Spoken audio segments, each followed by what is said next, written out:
All right. Welcome everybody to the 6th sprint planning meeting and demo meeting for the Meteor project. And Tom isn't here, so I'll be running, I guess, the planning meeting. Before we get into the demos, is there anything anybody wants to, any updates or anything at all? All right, great. So do we have demos today? I don't know. I know we on the Shooting Star team were able to put together a list of some of the points that were like the sticking points in the demo, but I'm not sure if we got a chance to actually create the video that was requested. Was out on Friday, so I wasn't there for that, but Angela, do we have a demo or should we just go through the... We have some, I recorded some short videos of like some of the points, but they are, I mean, anybody can go ahead and take a look at those too. I'm not sure if you want to look over those right now. Okay, well, you don't have to can we go over the document maybe? Yeah, I think that would be a good idea, I guess. Okay. Do you want to go over it? Sure. Okay, cool. Here, let me take away my presenting. Yeah, and I don't think it's mandatory to have a recording of the tutorial or of the workshop. If you manage to create this document without a video, that's also cool. Michael, did you want to give a general overview? I know you wrote some of these things, so I don't know. Yeah, so you had suggested doing a recording and showing all of the sticking points, and that would be, I think, a very long, boring recording for somebody to sit through. And also it takes a little bit of time to go through the demo. So instead of that, we decided to just go through it and record the points, for each of the documents that you're going through, just record the points at which you have an issue and provide a solution, and then we were going to put the small videos together so somebody could watch it more easily. So this is essentially the document that we put together for this, Angela, Isabel, and myself.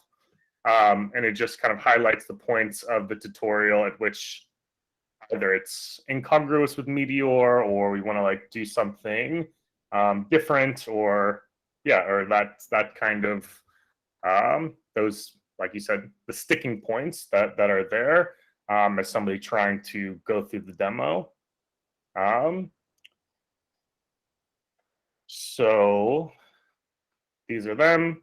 The first thing I guess we can go through is when you're talking about the prerequisites for the demo that you're going to have you're going to have to go through and get access. You're going to have to basically request a namespace and request a Ceph bucket, and that will take time. That will stop the flow of doing the presentation.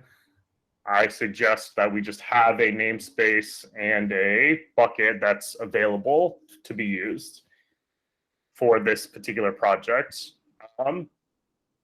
Angela is asking the question, what does this mean? This would be a special case, because I don't think Meteor, speaking with Tom, it does not sound like Meteor is going to be able to create a namespace and create a Ceph bucket automatically, or at least not in phase 1. So these two things that are required for this tutorial are not going to be automated by Meteor. So we either need to have a known safe public place that can be used for people, or this tutorial won't work, basically. Or you have them stop in the middle and wait for a human to provision these things for them.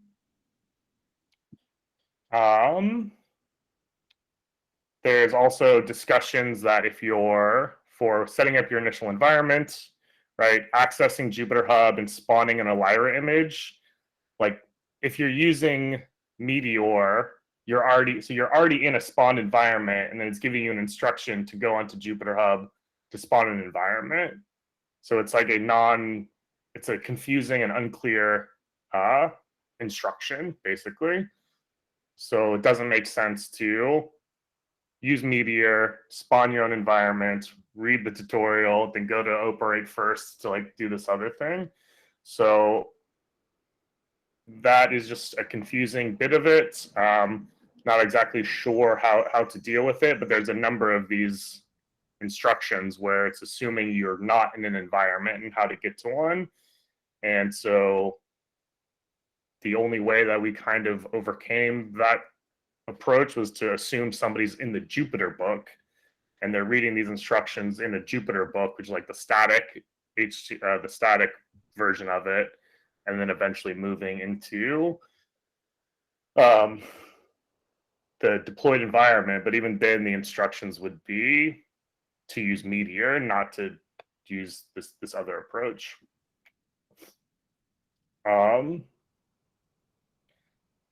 The exploring notebooks and the instructions about how to use the overlays and how the dependencies work essentially asks somebody to like leave the tutorial entirely and go to the Thoth repository and learn about a completely separate thing. And there's like no clear explanation of like what an overlay is, why I want to have separate dependencies for each of my notebooks. So that part is like very unclear. And if you're now taken out of the tutorial to learn a whole different thing, it becomes really incongruous. So I think we need to just add like super specific instructions for this specific tutorial and for the specific notebooks, how to access these, or how to like set up your dependencies for this. Because yeah, this one, where is it? I don't even know, but it just like says, yeah, click here to use this tool, right? And it takes you to a completely different workflow, which really is, I don't know, bad tutorial practice, I guess. The other ones. The other thing, using the UI, using the tool, the actual dependency management tool, especially from the UI, I've had a really, really tough time with it in general.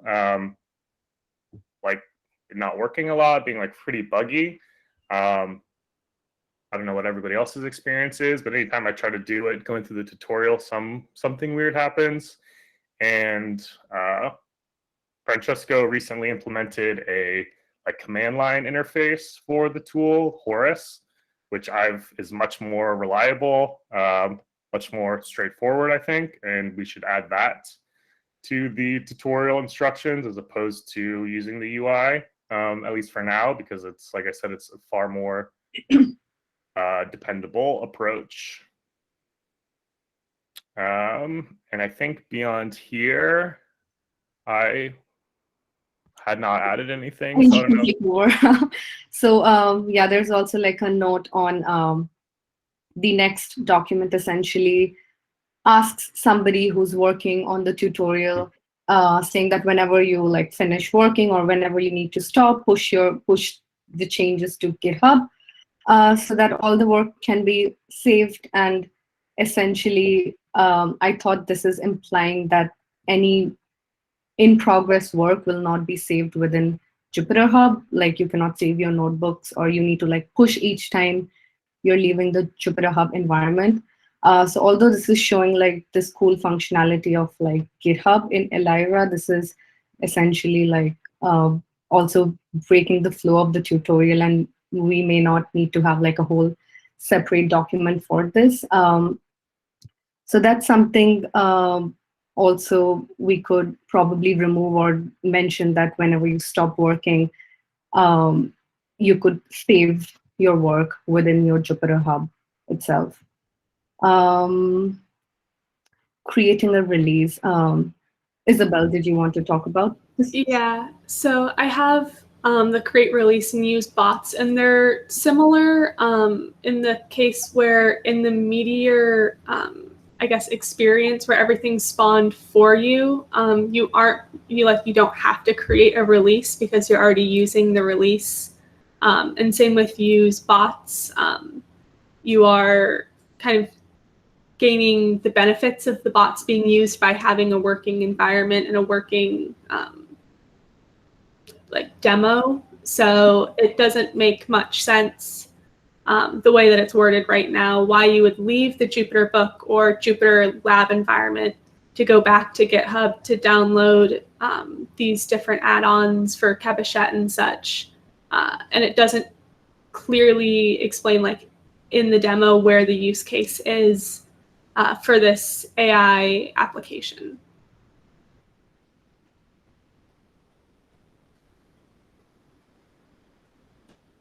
I think that was it. Did we have any other document?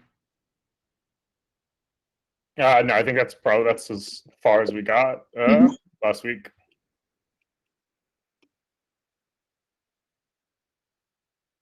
Cool. So yeah, so that's our demo this week. Thank you, Isabel and Angela. And I think as far as moving forward, well, we can get into that next, I guess.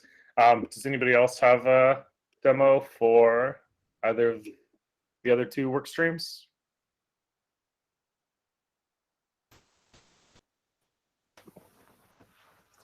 From Cobble, there is no demo.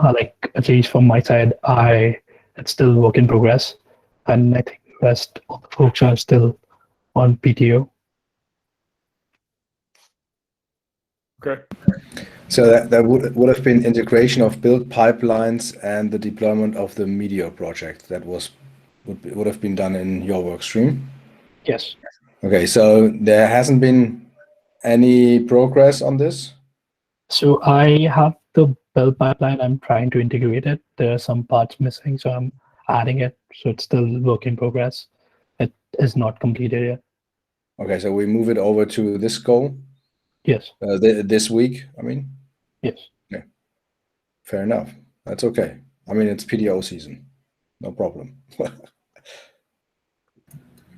Even for our work stream, for the telescope work stream, no real demo at the moment.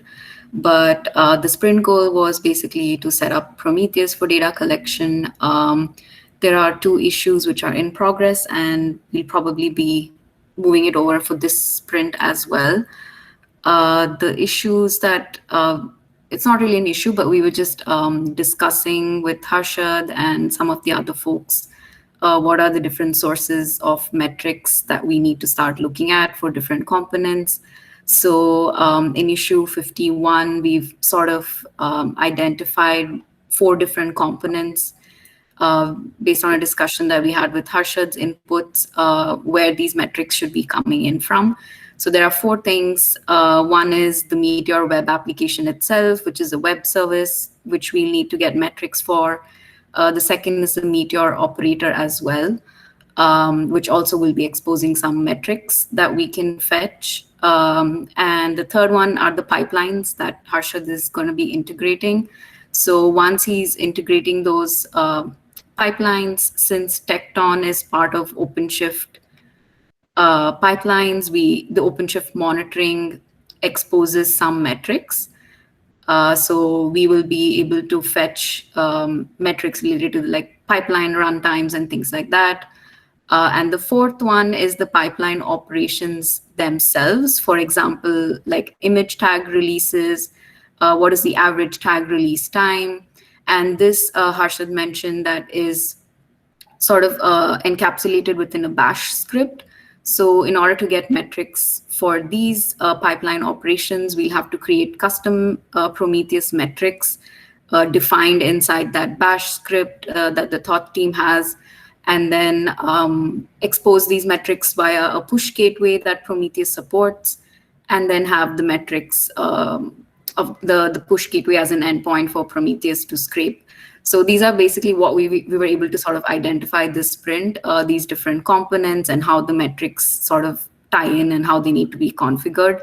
So hence it might require a little bit more time to sort of get them all set up. And since the web I did try setting it up for the web application and the operator, but it sort of needs to go into Tom's code a little bit because you need to expose them via a slash metrics endpoint.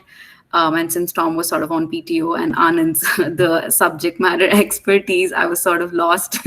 But I think I should be able to get that done this sprint, hopefully, with both of them back. But yeah, so we'll be carrying it on for this sprint. But it was a lot of discussion, so that sort of helped us, thanks to Harshad's inputs, where we're getting these metrics from. So.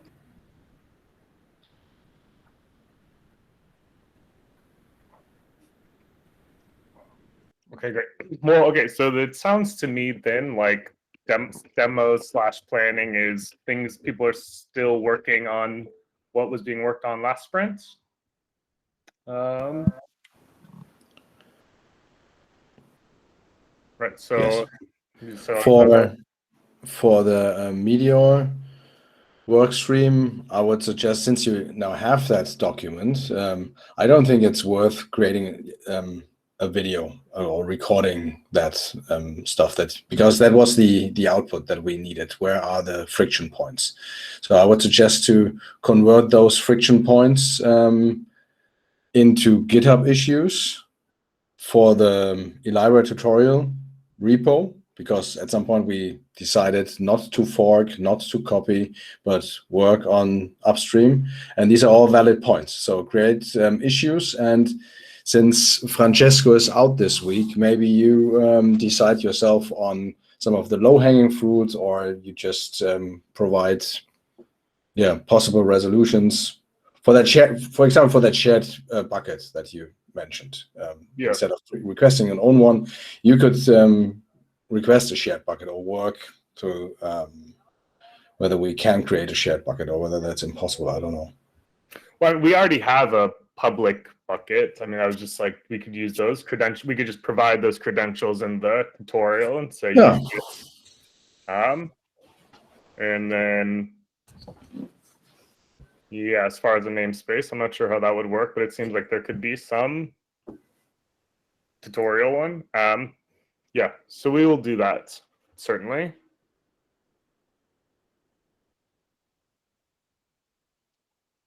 But maybe this is going to be a short meeting. Does anybody else have anything that they want to share or get into?